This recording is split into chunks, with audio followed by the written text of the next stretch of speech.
பிரியமானவர்களே, அன்பானவர்களே, உலக மக்களே, வணக்கம்.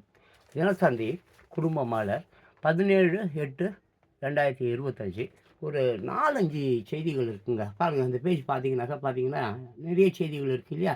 அப்படியே ஒன் பை ஒன் பார்த்துடலாம். அதில பார்த்தீங்கன்னா, சில நல்ல செய்திகள்லாம் இருக்குது. ஸோ மிஸ் பண்ணாம பார்த்தீங்கன்னா, உங்களுக்கு பயன்படும். பார்த்தீங்கன்னு சொன்னீங்கன்னாக்க, குடும்ப மலர், தினத்தந்தி, மனைவி பற்றி மற்றவர்களிடம் பகிரக்கூடாத விஷயங்கள் அந்த மாதிரி ஒண்ணு இருக்கு. அதுக்கப்புறம் ஆளுமை பற்றி ஒண்ணு இருக்குது. குறைபாடு பற்றி ஒண்ணு இருக்குது. கடந்த காலம் அப்படின்ற ஒரு விஷயம் இருக்கு. சமையல் டிப்ஸ் இருக்கு. அப்புறம் நம்புங்கள் இது உண்மை. வீடுகளுக்கு கதவுகளே இல்லாத கிராமமாங்க. அந்த மாரி ஒரு விஷயம் இருக்குது. அப்புறம் கண்ணை கவரும் பறவை சொல்லிட்டு ஒரு விஷயம் ஒண்ணு இருக்கு. வித்தியாசமான ஊழியர் அப்படி ஒரு விஷயம் இருக்கு. அப்புறம் வாசகர்கள் கவனத்திற்கு நினைவில் நின்றவை புது கவிதை, சமையல் டிப்ஸ் உள்ளிட்ட தகவல். ஆமா. தங்கள் படைப்புகளை வாசகர்கள் எழுதி அனுப்பலாம். படைப்புகளுடன் உங்கள் பெயர், முழு முகவரி மற்றும் செல்போன் எண்ணை தவறாமல் குறிப்பிடுங்கள். அனுப்ப வேண்டிய முகவரி: ஆசிரியர், குடும்ப மலர், தினத்தந்தி, சென்னை 7. மின் அஞ்சல் இதோ இங்கே இருக்குது. மின்னஞ்சல் இங்கே பாருங்கள். சி திஸ் இதோ இந்த ப்ளூ கலரில் இருக்குது பார்த்தீங்களா? பாருங்கள். பாஸ்போர்ட்டு சப்போஸ் உங்களுடைய கருத்துக்களை எல்லாம் நீங்கள் தினத்தந்திக்கு அனுப்பி தெரிவிப்பதாக இருந்தால் தெரிவிக்கலாம். சரி வாங்க அப்படியே உள்ளே போயிடலாம். அதாவது பார்த்தீங்கன்னாக்க, மனைவி பற்றி மற்றவர்களிடம் பகிரக்கூடாத விஷயங்கள். இது ஒரு 8 நிமிஷம் 10 நிமிஷம் போகக்கூடிய ஒரு வீடியோ. நிறைய விஷயம் இருக்குது. பாருங்கள். ஓகேங்களா? குடும்ப மலர். திருமண பந்தம் என்பது வாழ்வின் இறுதி காலம் வரை நீடித்து நிலைத்து இருக்கக்கூடியது. ஓகேவா? அதனை வலிமையாக கட்டமைக்க மாத கணக்கிலோ வருட கணக்கிலோ ஆகலாம். எந்த அளவுக்கு தம்பதிகளுக்குள் அசைக்க முடியாத நம்பிக்கை நிலவுகிறதோ அதற்கேற்ப இந்த அளவுகோலும் அமையும்.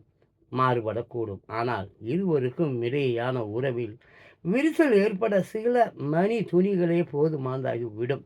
அதற்கு இடம் கொடுக்காமல் உறவை வலுப்படுத்த மனைவி பற்றி மற்றவர்களிடமோ குடும்ப உறவினர்களிடமோ ஒருபோதும் பகிரக்கூடாத உளவியல் ரீதியான விஷயங்கள் குறித்து பார்ப்போம். ஓகே, திஸ் பார்க்கலாம். வாங்க என்ன சொல்கிறாங்கன்னு பார்ப்போம்.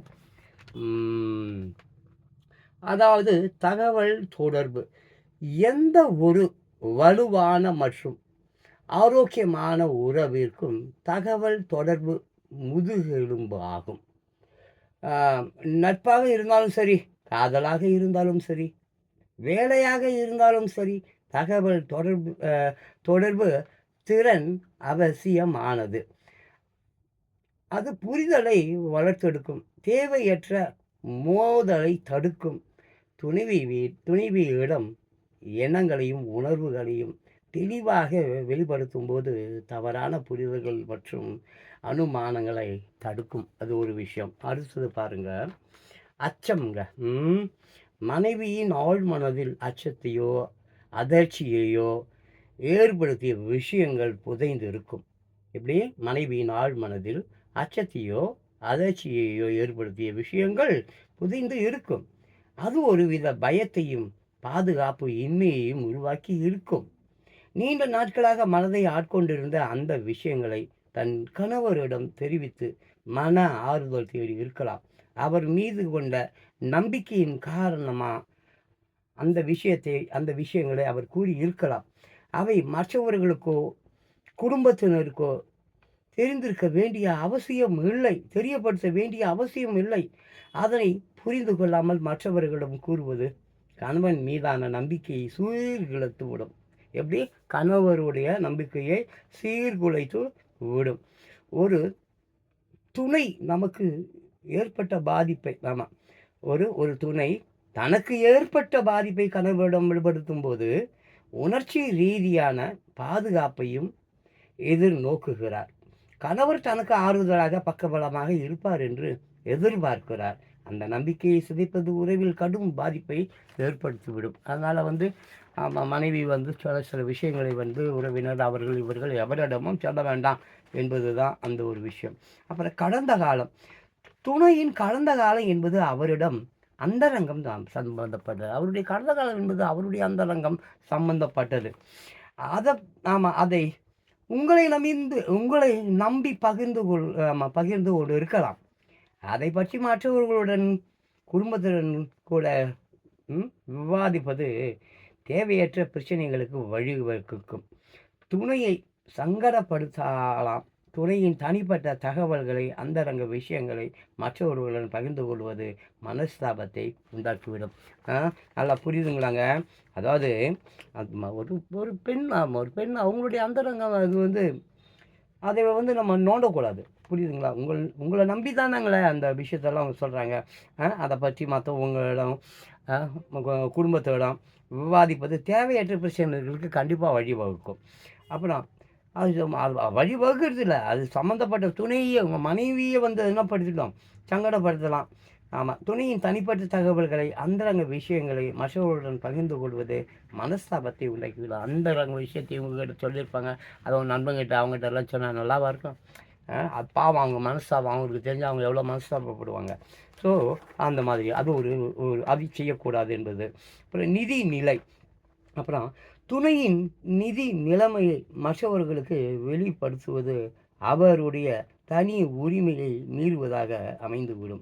கடன், வருமானம் அல்லது செலவு செய்யும் பழக்கம் எதுவாக இருந்தாலும் அதனை மற்றவர்களிடம் கூற வேண்டிய அவசியமில்லை. துணைவியின்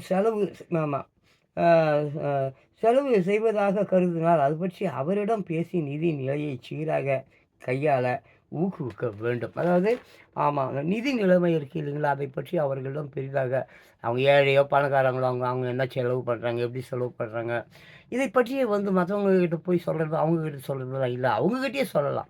பொண்டாட்டிக்கிட்டே சொல்லலாம். இல்லை, ஏம்மா நீ இந்த மாதிரி செய்யாத, அந்த பண்ணாத, இது பண்ணாத. அதான் துணையின் நிதி நிலைமையை மற்றவர்களுக்கு வெளிப்படுத்துவது அவருடைய தனி உரிமையை மீறுவதாக அமைந்துவிடும். ஆமாம், அவங்க தனி உரிமை, அவர்களுக்கு உரிமை, ஆணுக்கு எப்படி உரிமையோ பெண்ணுக்கு அதே மாதிரி உரிமை இருக்குல்ல. ஸோ அப்புறம் கடன், வருமானம் அல்லது செலவு செய்யும் பழக்கம் எதுவாக இருந்தாலும் அதனை மற்றவர்களிடம் கூற வேண்டிய அவசியம் இல்லை. சம்மந்தப்பட்ட விஷயத்தை நீங்கள் நேரடியாக அவங்கக்கிட்டே சொல்லலாம்ல. ஸோ அதையும் செய்யக்கூடாது அப்படின்ற மாதிரி சொல்லப்பட்டிருக்குது. அப்புறம் குறைபாடு மனிதர்களாகிய அனைவரும் ஏதேனும் ஒரு விஷயத்தில் குறைபாடு உடையவர்கள்தான். ஆனால் துணைவின் குறைபாடு பற்றியோ அவரின் எரிச்சலூட்டும் பழக்க வழக்கங்கள் பற்றியோ மற்றவர்களிடம் பேசுவது சரியாக இருக்காது. அது பற்றி அவருக்கு தெரிய வரும்போது அவமானமாக உணரலாம். தன்னுடைய குறையை மற்றவர்களிடம் பகிரங்கப்படுத்தி தன்னை அவமதிப்பதாக கருதலாம். எந்த சந்தர்ப்பத்திலும் துணையின் குறையை சுட்டிக்காட்டி மனம் நோகச் செய்யக்கூடாது. மற்றவர் முன்னிலையில் தன்னை மதிப்புடன் நடத்தவில்லை என்ற உணர்வை அவரிடத்தில் ஏற்படுத்திவிடும். அவரிடம் தென்படும் குறைகளை நிதானமாக புரிய வைத்து திருத்துவதற்குத்தான் முயற்சிக்க வேண்டும். மனைவியிடம் குறை இருந்தாலும் மற்றவர் முன்னிலையில் பாராட்டி பாருங்கள்.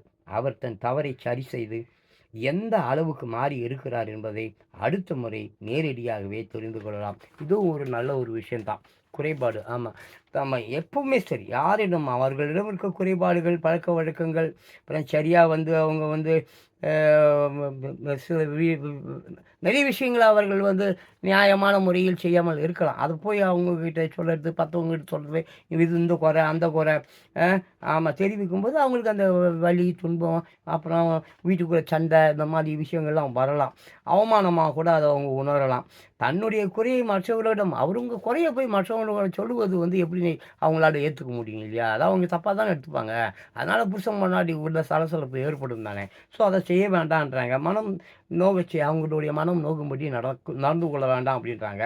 அப்புறம் மற்றவர் மேலே அவங்கள முன்னால் வச்சுக்கணும். மற்றவர்கள் முன்னிலையில் அவங்கள முன்னலாக வச்சுக்கினே அவங்கக்கிட்ட இருக்கிற குறைகள்லாம் சொல்வது அது பெரிய மாபெரும் குற்றம். தனிப்பட்ட முறையில் அவங்கக்கிட்ட சொல்லி பாருங்கள், நிச்சயமாக கண்டிப்பாக அவங்க திருந்துவாங்க. கண்டிப்பாக நிதானமாக அவங்களுக்கு புரியவில்லையா, அவரிடம் தென்படும் குறைகளை நிதானமாக புரிய வைத்து திருத்துவதற்குத்தான் முயற்சிக்கணுமே தவிர, மனைவியிடம் குறையே இருந்தாலும் மற்றவர் முன்னிலையில் கண்டிப்பாக அவங்கள பாராட்டணும். அங்கே போய் அந்த இடத்துல உங்கள் குறைகளை சுட்டி காட்டி கொண்டு இருக்கக்கூடாது, பாராட்டணும். அவர் தன் தவறை சரி செய்து அடுத்த முறை பார்க்கும்போது பாருங்கள் அவங்க எவ்வளோ சிறப்பாக இருக்காங்க என்பதை உணர முடியும். அப்படி சொல்கிறாங்க. அதுக்கப்புறம் பார்த்தீங்கன்னா ஆளுமை, அதாவது துணையின் செயல்பாடுகளை விமர்சிப்பது, கேலி செய்வது அவமரியாதைக்கு உரிய செயலாகும். அதனை மற்றவர்கள் முன்னிலையில் திரும்ப திரும்ப விமர்சனம் செய்வது அவர் மீது எதிர்மறையான பிம்பத்தை உருவாக்கிவிடும். அதனை சரி செய்வது கடினம். ஆமாம், உளவியல் ரீதியாக நீண்ட கால உறவுக்கு முட்டுக்கட்டை போடுவதாக அமைந்து விடும். துணையின் ஆளுமை திறமை என்னது ஆளுமை திறனை அவமதிப்பாகி என்னது அவமதிக்கிற மாதிரி எந்த ஒரு செயல்பாட்டையும் செய்யாதீங்க அப்படின்னு சொல்கிறாங்க. விமர்சனத்தை விட பாராட்டு மற்றும் புரிதலுக்கு முன்னுரிமை கொடுங்கள். துணை மனம் நெகிழ்ந்து போய்விடுவார். உங்களுக்கு ஒரு ஆளுமை என்றால் இதுதாங்க முக்கியம். ஆமாம், அவங்களுடைய துணைவியின் செயல்பாடுகளை விமர்சிப்பது, கேலி செய்யறது, அவங்கள பற்றி கேலி பண்ணுறது, ஐயா மூஞ்ச பாரு, முகரையை பாரு, குரலை பாரு, இதை பாரு, அதை பாரு, உனக்கு எதுவுமே வரலையே அந்த மாதிரி சொல்லுவது. அப்புறம் அதனை மற்றவர்கள் முன்னிலையில் சொல்லுவது. அப்புறம் இது மாதிரி விஷயங்கள் கண்டிப்பாக அவங்களுக்கு ஒரு எதிர்மறையான ஒரு சிந்தனையை தந்துடும். கண்டிப்பாக ஒரு நீண்ட ஒரு நல்ல ஒரு வாழ்க்கைக்கு அது வந்து தடம் விதிக்காது. கண்டிப்பாக விரிசலை தான் உருவாக்கும், சண்டையை தான் உருவாக்கும், கோபத்தை தான் உருவாக்கும், பிரிந்து போவதற்கு உண்டான வழிகளை தான் அது உருவாக்கி கொடுக்கும். ஸோ அந்த மாதிரி விஷயத்தெல்லாம் பேசாதீங்க. கண்டிப்பாக அது வாழ்க்கைக்கு ஒரு முட்டுக்கட்டையாக ஆகிடும். ஆமாம், துணைவியின் ஆளுமை திறனை, அவங்களுடைய ஆளுமை, அவங்களுடைய ப்ளஸ் இருக்கு இல்லையா, நிறைய ப்ளஸ்ஸும் இருக்கும் தானே, அதை பற்றி பாராட்டுங்க. ஆமாம், அதை பற்றி பாராட்டுங்க. அப்போ ஒரு நல்ல உறவுக்கு அது வந்து வழி வகுக்கும். ஸோ அந்த மாதிரி அன்பு, மெயினாக அன்புங்க. திருமண உறவு நீண்ட காலம் நீடிக்க அன்பு மட்டுமே போதாது. வாழ்வில் எதிர்கொள்ளும் சோதனைகளை கடந்து உறவு நிலைத்திருக்க துணையின் மீது மரியாதை மற்றும் நம்பிக்கை கொண்டிருக்க வேண்டும். அவரிடம் வெளிப்படையாகவும் நேர்மையாகவும் நடந்து கொள்ள வேண்டும். புரியுதுங்களா? அன்பு மட்டும் பொண்டாட்டி மீது காட்டிவிட்டால் போதாது. என்ன முக்கியமாக அவங்க என்ன சொல்கிறாங்க, அவங்களுக்கு மரியாதை, மனைவிக்கு உண்டான மரியாதையை தர வேண்டும். அவர்களும் ஒரு உயிர், அதுவும் ஒரு உயிர் தானே. ஸோ அப்படி அவர்களுக்கு உண்டான மரியாதை, நம்பிக்கை, மெயினாக நம்பிக்கைக்கு வேண்டும். தன் மனைவி மீது எவன் ஒருவன் நல்ல நம்பிக்கை கொண்டிருக்கிறானோ கண்டிப்பாக அந்த மனைவி காலம் முழுதும் செருப்பாக அவங்களுக்கு உழைப்பாங்க என்பதில் எந்த ஒரு மாற்று கருத்தும் இல்லை. இது என் அனுபவத்தில் நான் சொல்லுவேன். அப்புறம் சண்டை. அப்புறம் தம்பதியருக்குள் ஏதேனும் ஒரு காரணத்திற்காக சண்டை சச்சரவுகள் ஏற்படலாம். அது கருத்து மோதலாகவோ வாக்குவாதமாகவோ மாறி இருவரும் ஒருவருக்கொருவர் மணிக்கணக்கில் பேசிக்கொள்வார்கள். ஆமாம், சண்டை சச்சரவு எல்லாருக்கும் உண்டு தான். அதை பெருசு பண்ணி இந்த பலூனை ஊதி பெருசு பண்ணுவாங்க பாருங்கள், அந்த மாதிரி பெருசு பண்ணக்கூடாது. அடிச்சிக்கின்னு பிடிச்சிக்கின்னு கச்சிக்கின்னு ஊரார் பார்க்குற மாதிரி வாழ் கத்துறது, ஐயோ நீங்கள் ரொம்ப மோசமாக இருக்குங்க இந்த மாதிரி விஷயங்கள், அதெல்லாம் தவறு. எனது தம்பதியருக்குள் ஏதேனும் ஒரு காரணத்திற்காக சண்டை சச்சரவுகள் ஏற்படலாம்.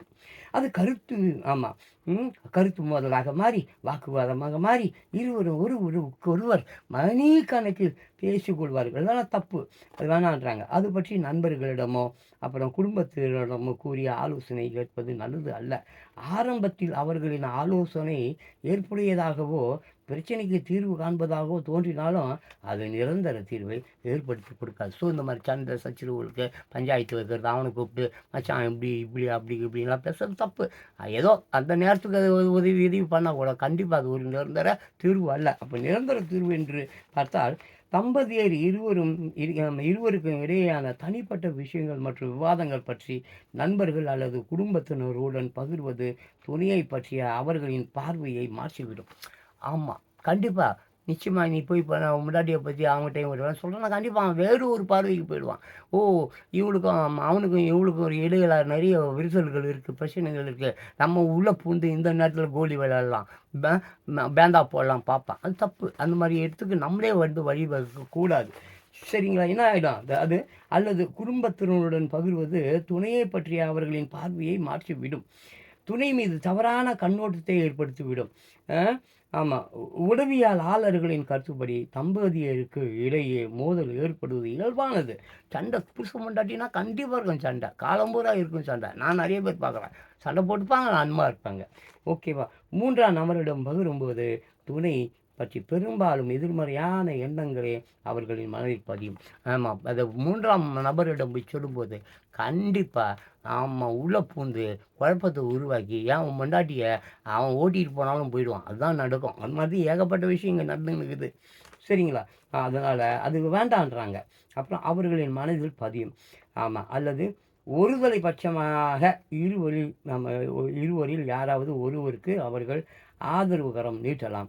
அது தம்பதியருக்கு இடையே விரிசலை அதிகரிக்க செய்துவிடும். உண்மைதான். அப்போது என்ன ஆகிடும், நீ வந்து உள்ளே வந்து பஞ்சாயத்து பண்ணுறேன்னு வச்சுக்கோ, பொண்டாட்டி அவன் பக்கம் போயிடுவா, இல்லை நீ அவன் பக்கம் போயிடுவா. யாரோ ஒருவருக்கு அங்கே வந்து பிரச்சனை, யாரோ ஒருவருக்கு அங்கே பிரச்சனை. அப்போ ஆமாம் ஆமாம் என்னது என்னது சொல்லுவாங்க, என்னது ஊர் ரெண்டு பட்டா என்னது கூத்தாடிக்கு கொண்டாட்டம், அந்த மாதிரி ஆகிடும். ஸோ அது வந்து வேண்டாம் என்று சொல்லுகிறார்கள்.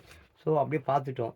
ஆமாம், இந்த தகவல் தொடர்பு அதை பற்றி பார்த்தோம், நிதிநிலை பார்த்தோம், கடந்த காலம் பற்றி பார்த்தோம், அப்புறம் அச்சம் பற்றி பார்த்தோம். இப்படி அதாவது அன்பு, சண்டை, அச்சம், தகவல் தொடர்பு, கடந்த காலம், நிதி நிலை, குறைபாடு, அதுக்கப்புறம் வந்து ஆளுமை. ஸோ இந்த மாதிரி எல்லா விஷயங்களிலுமே சரிங்க. முக்கியமாக வந்து இந்த கட்டுரையில் சொல்லப்பட்டிருக்கிறது என்னன்னாக்க, பிரத்தியாரிடம் போய் பொண்டாட்டி பற்றியோ இல்லை பொண்டாட்டியானவள் புருஷனை பற்றியோ பிரத்தியாரிடம் பேச வேண்டாம் அப்படின்றது தான். ரெண்டாவது, நம்புங்கள், ஒருவரை ஒருவர் நம்புங்கள். ரெண்டாவது, விட்டு கொடுத்து போங்க. சண்டை சச்சரவு எந்த ஒரு சண்டையே இல்லாத குடும்பம் இல்லை.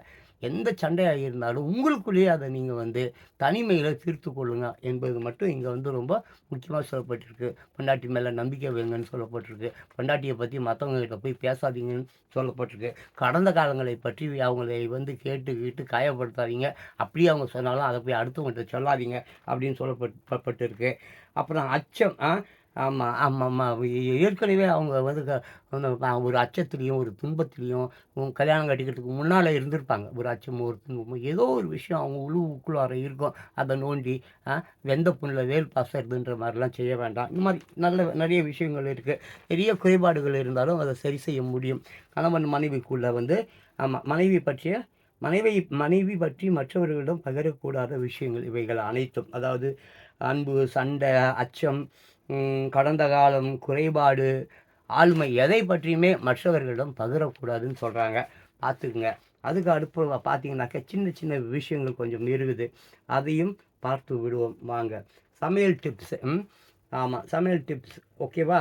ஆமாம், நெய் சாதம் சுவையாக இருக்க சிறிது கடுகு, பெருங்காயம், ஆமாம் ஆமாம், அப்புறம் தாளித்து தூவவுன்னு போட்டிருக்கு. பரிசு ரூ. 200 ஆமாம்.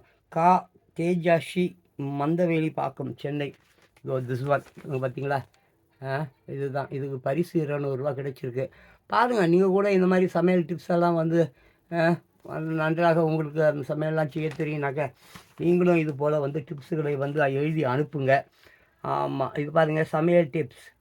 ஆப்பம் மாவில் சிறிது வெல்லம் அரைத்து கலக்கினால் வெண்மையாகவும் இனிப்பு சுவையாகவும் இருக்குமாங்க. என்னது? ஆப்பம் மாவில் சிறிது வெல்லம் அரைத்து கலக்கினால் மென்மையாகவும் இனிப்பு சுவையாகவும் இருக்கும். அடுத்துங்க, இறால் குழம்பு ருசிக்க இறாலை சிறிது மஞ்சள் தூள், உப்பு சேர்த்து வேக வைத்து பிறகு குழம்பில் போடுங்கள். மறுபடியும் படிக்கிறேன்.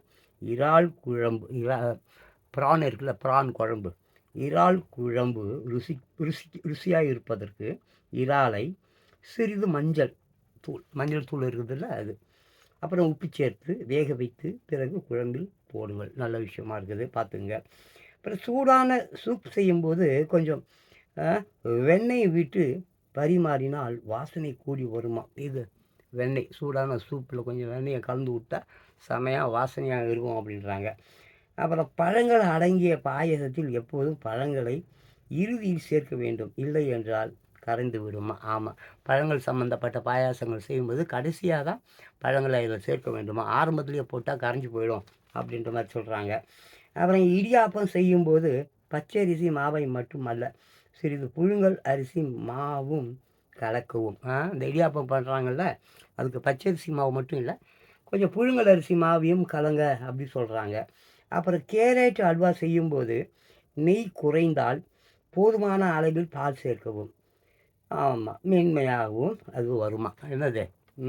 இந்த கேரட் அல்வா பண்ணும் பொழுது என்ன செய்யணுமா, நெய் வந்து குறைஞ்சி போச்சுனாக்க போதுமான அளவில் பால் சேர்க்கவும். கொஞ்சம் பாலை போதுமான அளவில் சேருங்க, நல்லா மென்மையாக இருக்கும் அப்படி சொல்கிறாங்க, மென்மையாக வரும் அப்படி சொல்கிறாங்க.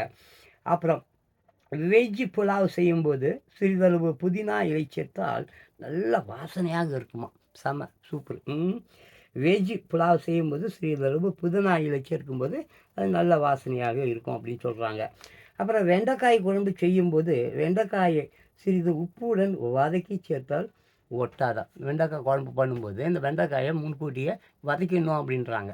வதக்கிட்டு ஆமாம் உப்புடன் வதக்கி சேர்த்தால் வந்து ஒட்டாதான். அந்த பிசு பிசுக்கு வெண்டைக்காய் ஒட்டும் பார்த்துருக்கீங்களா? பிசு பிசு நான்லாம் வெண்டைக்காய் சாப்பிடவே மாட்டேன். அது மாதிரி அது. அதுக்கப்புறம் வந்து இன்னொரு விஷயம் ஒன்று போட்டிருக்காங்க. ஆமாம். பன்னீர் புரூஜி செய்யும்போது இறுதியில் சிறிது தேங்காய் துருவல் சேர்த்தால் பஞ்சு போல் மென்மையாக வருமாங்க. என்ன பன்னீர் பூஜி தெரியல நமக்கு. அது செய்யும்போது இறுதியில் வந்து என்ன பண்ணணுமா, கொஞ்சம் தேங்காய் துருவலை சேர்த்தா பஞ்சு போல் மென்மையாக இருக்கும் அப்படின்னு சொல்லி போட்டிருக்காங்க. அப்புறம் நெய் சாதம் சுவையாக இருக்க சிறிது கடுகு பெருங்காயம் தாளித்து போடும். நெய் சோறு இருக்குதுல்ல, நெய் சாதம் அதுதான். அது வந்து என்னது சுவையாக இருக்கணுன்னாக்கா அதில் வந்து கடுகு பெருங்காயம் தாளித்து தூவணும். கடுகையும் பெருங்காயத்தையும் தாளித்து தூவணுமாங்க. அதையும் பார்த்துக்குங்க. அப்புறம் பருப்பு குழம்புக்கு சிறிது சுக்கு பொடி சேர்த்தால் வாசனையை மிகுந்து இருக்குமாங்க. பருப்பு குழம்பு இருக்குதுல்ல, அதுக்கு வந்து கொஞ்சம் சுக்கு சேர்க்கணும். சுக்கு பொடி சேர்த்தால் வாசனை செமையாக இருக்கும் அப்படி போட்டிருக்கு. அப்புறம் ரவா உப்மாவிற்கு சிறிது தேங்காய் துருவல் சேர்த்தால் மென்மையாக இருக்குமாங்க. ரவா உப்மா இருக்குதுல்ல, நமக்கு உப்மா பிடிக்காது. ரவா உப்மாவிற்கு சிறிது தேங்காய் துருவல் போடணுமா. தேங்காவை துருவி அதில் போடணுமாமா. சேர்த்தால் மென்மையாக வருமாமா. அதுக்கப்புறம் வந்து பருப்பு வகைகளை நன்கு ஊற வைத்தால் மட்டுமே செரிமானம் சுலபமாகும். பருப்பு வகைகளை நன்கு ஊற வைத்தால் மட்டுமே செரிமானம். ஆமாங்க, நல்லா பார்த்துக்குங்க. இங்கெல்லாம் யாருமே இப்போ உருவம் வைக்கிறதில்ல, ஒன்றும் வைக்கிறதில்ல. அப்படியே போட்டுங்க, அப்படியே முழுசாக இருக்குது. அது கொஞ்சம் பார்த்துங்க. பருப்பு வகைகளை நன்கு ஊற வைத்தால் மட்டுமே செரிமானம் சுலபமாகும். அது ஒன்று. அப்புறம் புளியை நீரில் ஊற வைக்கும்போது உப்பு போடாதீர்கள், அது கசப்பை அதிகரிக்குமா. ஐயோ, இது கொஞ்சம் பார்த்துக்குங்க. புளியை வந்து நீரில் ஊற வைப்பாங்க, பார்த்துருக்கேன் நான். ரசத்துக்கெல்லாம் புளியை ஊற வச்சுருப்பாங்க. அப்போது அதில் வந்து என்னது உப்பு சேர்த்துடக்கூடாதான். உப்பை போடாதீர்கள், அது கசப்பை அது கசப்பு தன்மையை அதிகமாக்குமா. ஸோ இது யார் அப்படின்னு பார்த்தீங்கன்னாக்க கா தேஜாஷி, மந்தவெளிப்பாக்கம், சென்னை. திஸ் ஆமாம் இந்த லேடி தான். ஓகேயா, பார்த்துங்க. அவங்க பேர் தேஜாஷி போலகுது. மந்தவெளிப்பாக்கம் சொல்லி போட்டிருக்கு. சென்னையாக தான் இருக்கும். ஓகே, அடுத்தது என்னான்னு பார்த்துடுவோமா. நம்புங்கள் இது உண்மை. ஓகே, இதோங்க இருக்குது. நம்புங்கள் இது உண்மை. என்னதுங்க, ஜன்னலை வீடுகளுக்கு கதவுகளில் ஏதோ கிராமமாங்க. ஐயோ, திருட்டு பசங்களுக்கு ரொம்ப ஜாலியாக இப்போ. அப்போ என்னன்னு பார்த்துடுவோம். கர்நாடகத்தில் வீடுகளுக்கு கதவுகளே இல்லாமல் ஒரு கிராமம் இருக்கிறது. இதை உங்களால் நம்ப முடிகிறதா? இல்லை என்றாலும் நீங்கள் நம்பித்தான் ஆக வேண்டும். நாட்டில் குற்றங்கள் அதிகரித்து விட்டன. குறிப்பாக மக்கள் யாராவது வீடுகளை பூட்டி விட்டு வெளியூருக்கு சென்று விட்டால் அதை நோட்டமிடும் திருட்டு கும்பல் வீட்டின் கதவுகளை உடைத்து உள்ளே புகுந்து வீட்டில் இருக்கும் நகைகள் உள்ளிட்ட விலை உயர்ந்த பொருட்களை திருடி சென்று விடுகின்றன. அதனால் வீடுகள் கடைகளுக்கு கதவுகள் பலம் வாய்ந்த மரங்கள் அல்லது இரும்பு கம்பிகளால் அமைக்கப்படுகின்றன. இப்படி வீடுகள் கடைகளுக்கு பல கட்ட பாதுகாப்பு செய்யப்படுகிறது. உண்மைதானே? எவனாவது வீட்டை திறந்து போட்டு இங்கே போக முடிப்பாங்க? திருப்பயல்களுக்கு பயந்து வீட்டை எப்படிலாம் பாதுகாக்கலாம். என்னென்னமோ லாக்கர் சிஸ்டம்லாம் இப்போ வந்துடுச்சு. இரும்பு கதவு, அந்த கதவு, இந்த கதவுலாம் இருக்கிற ஒரு அது கடையாகட்டும் வீடாகட்டும் ஏதோ கோவிலை கூட பூட்டி தாங்க வைக்கிறான். எல்லாம் திருட்டு போடுவானுங்க. அப்போது இங்கே பாருங்கள், இத்தகைய திருட்டு சம்பவங்களுக்கு மத்தியில் வீடுகளுக்கு கதவுகளே இல்லாத அந்த கிராமம் கர்நாடக மாநிலம் கதக் மாவட்டம் ரோனா தாலுக்காவில் அமைந்து உள்ளதாங்க. ரோனா தாலுக்காவில் கதக் மாவட்டத்தில் இப்படி கதவுகளே இல்லாத வீடுகள் இருக்கிறதாமா. என்னன்னு பார்த்துடுவோம். அந்த கிராமத்தின் பெயர் என்னது, மாரண பசதி. ஓகேவா, பார்த்துங்க. ப்ரொனன்சியேஷன் அதாவது தப்பாக இருக்க போகுது.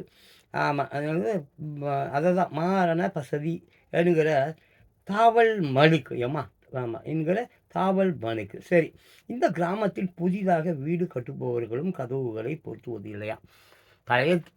ஏற்கனவே உள்ளவர்களும் கதவு வைக்கிறது இல்லையா. புதுசாக வீடு கட்டுறவங்க வந்து கதவு வைக்கிறது இல்லையா? சுமார் 100 வீடுகள் இந்த கிராமத்தில் உள்ளன. 1500 பேர் வரை வசிக்கிறார்கள். அங்குள்ள பெரும்பாலான வீடுகளுக்கு கதவுகள் இல்லை. சமீபத்தில் 5 புதிய வீடுகள் கட்டப்பட்டுள்ளன. அந்த வீடுகளில் அனைத்து வசதிகளும் செய்யப்பட்டுள்ளன. ஆனால் கதவுகள் மட்டும் பொருத்தவில்லை. அங்கு ஏன் மக்கள் தங்களின் வீடுகளுக்கு கதவுகள் வைப்பது இல்லை என்ற கேள்வி அனைவரின் மனதிலும் எழுந்தானே. அப்போ அதுக்கு என்னன்னு பார்ப்போம். அதற்கு அந்த ஊர் மக்கள் நம்பிக்கை தான் காரணம் என்று சொல்கிறார்கள். எங்களின் நம்பிக்கைக்கு கதவுகள் தேவையில்லை என்றும் கூறுகிறார்கள். இதுவரை அந்த கிராமத்தில் திருட்டுச் சம்பவங்கள் நடந்ததே கிடையாதாம். அந்த கிராமத்தைச் சேர்ந்த அப்துல் ஹமீது என்பவர் கூறுகையில், நாங்கள் அடிப்படையில் ஆதிவாசிகள். தாவல் மலிக் என்பவர் கடந்த 800 ஆண்டுகளுக்கு முன்பு கூட வட இந்தியாவில் இருந்து இங்கு வந்தார்.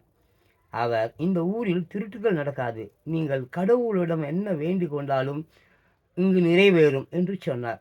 அவர் அன்று கூறிய அந்த வார்த்தையை நம்பி நாங்கள் இன்று வரை வீடுகளுக்கு கதவுகள் பொருத்துவது இல்லை என்றார். 800 ஆண்டுகள் இதே மாதிரி இருக்கிறாங்களா என்னப்பா? ஓகே சரி. அந்த ஊரை சேர்ந்த ஒருவருக்கு திருமணம் ஆனது. வீட்டுக்கு வந்த புது பெண் அதாம்பி வீட்டில் கதவுகள் இல்லாததை கண்டு அதிர்ச்சி அடைந்தார்.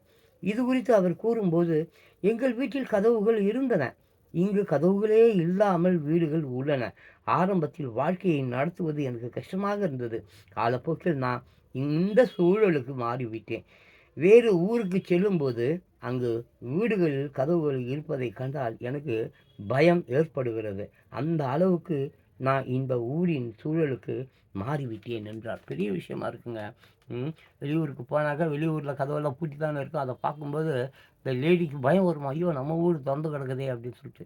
யாரோ ஒரு 800 ஆண்டுகளுக்கு முன்னால் வந்து இந்த ஊரில் எதுவுமே நடக்காது, திருட்டுலாம் நடக்காது என்று சொல்லியிருக்கிறார். அவர் பேரை கூட இங்கே குறிப்பிட்றாங்க. தாவல் மாலிக் என்பவர் கடந்த 800 ஆண்டுகளுக்கு முன்பு வட இந்தியாவில் இருந்து இங்கு வந்தார்.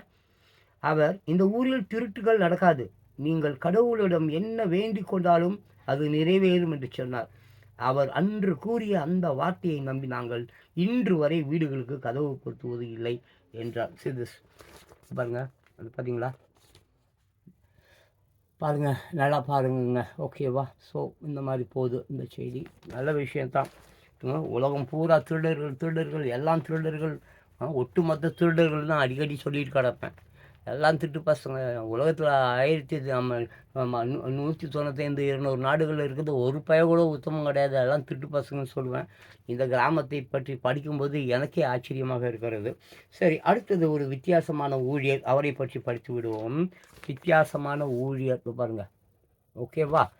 அவர் என்ன யார் என்பதை பற்றி அறிந்து விடலாமா? ஜப்பான் தலைநகர் டோக்கியோவின் வடக்கே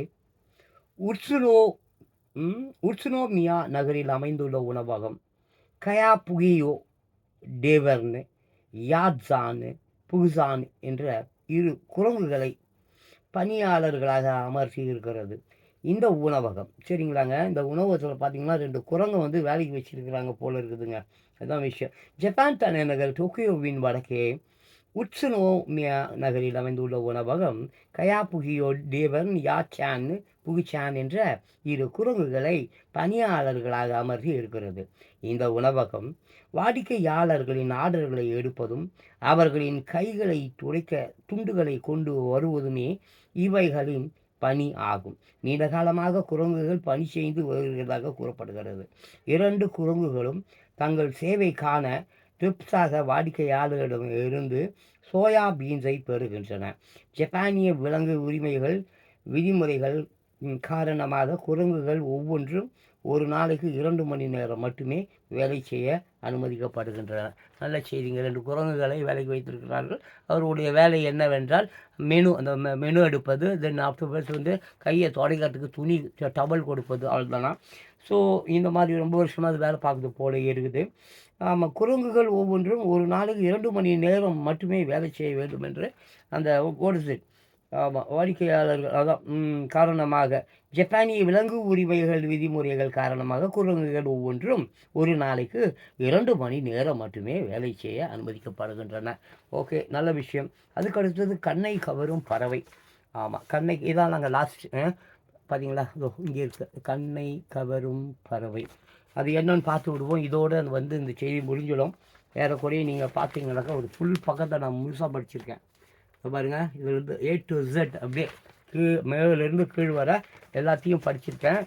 குடும்ப மலர் என்று இந்த பகுதிக்கு பெயர் தினத்தந்தி. சரிங்களாக்க இதில் வந்து என்னென்ன செய்திகள்லாம் இருக்குது பார்த்தீங்கன்னா, மனைவி பற்றி மற்றவரோட தகரக்கூடாத விஷயங்கள், அப்புறம் வந்து சமையல் டிப்ஸ், அப்புறம் வந்து கர்நாடகத்தில் வந்து வீடுகளுக்கு கதவுகளே இல்லாத கிராமம், அதுக்கப்புறம் வந்து வித்தியாசமான ஊழியர், கடைசியாக வந்து கண்ணை கவரும் பறவை.